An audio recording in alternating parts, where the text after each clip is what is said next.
السلام عليكم. متأكدة ان اي حد هيشوف الفيديو ده دلوقتي هيتشجع ويقوم يعمل الغريبة. هنعمل مع بعض النهاردة غريبة دايبة دوبان. هنعملها بأسهل طريقة وأنجح طريقة، هتطلع معاك ان شاء الله ناجحة من اول مرة، هشة كده ودايبة وما بتاخدش اي وقت خالص. اسهل صنف من نواعم العيد هي الغريبة. يلا بينا نشوف المكونات. عندي هنا كوباية سمنة بلدي تكون خارجة من التلاجة، يعني مينفعش استخدم سمنة سايحة او بدرجة حرارة الغرفة، لازم تكون خارجة من التلاجة. وعليهم نص كوباية سكر بودر، وعليهم معلقة فانيليا صغيرة. وهنبدأ بقى نضرب كل المكونات دي بالمضرب الكهربائي مدة لا تقل عن ربع ساعة. نفضل نضرب لحد ما القوام بتاعنا يبقى كريمي كده، يوصل لدرجة ان هو يبقى شبه كريم شانتيه.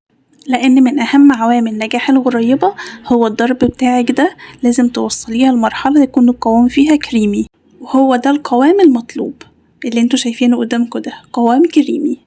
هنضيف بقى عليهم كوبايتين من الدقيق. هخلط كده الدقيق مع السمنة والسكر، وبعدين هشيل الاسباتيولا على جنب وابدأ اعجن كويس جدا. علشان الناس اللي بتشتكي ان الغريبة بتطلع مشققة معاها، ده دليل ان هي معجنتش كويس، فلازم تعجني كويس عشان بعد ما تدخليها الفرن ما تتفاجئيش ان هي طالعة مشققة معاكي. في المرحلة دي بقى لازم تكوني مشغلة الفرن على درجة حرارة 200 عشان يحقق درجة الحرارة.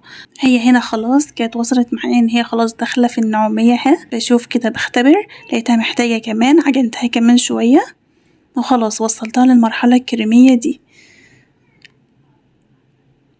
هكور كده واحدة معاكم وهوريكم ازاي هي ناعمة ومش مشققة خالص. كل ده بسبب العجن، ولا هنزود سمنة ولا هنزود اي حاجة. هي المقدار بيبقى 2:1.5، ده اللي انا عاملاه.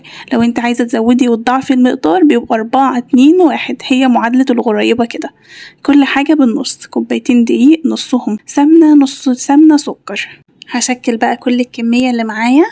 عملت ما شاء الله صينيتين حلوين. عايزة تضعفي الكمية وتزودي، زودي براحتك، انت عارفة خلاص انت هتزودي ازاي.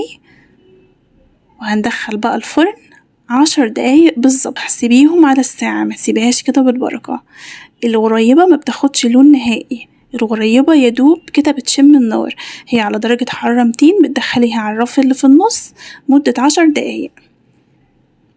هنزينها كده بحبات لوز، انا اسمى الحبة 2.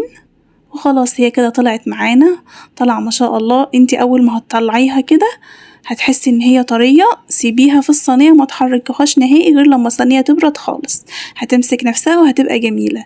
لكن ولا تزودي حرارة ولا تدخليها تاني الفرن ولا اي حاجة، هتبوظ منك وهتاخد لون.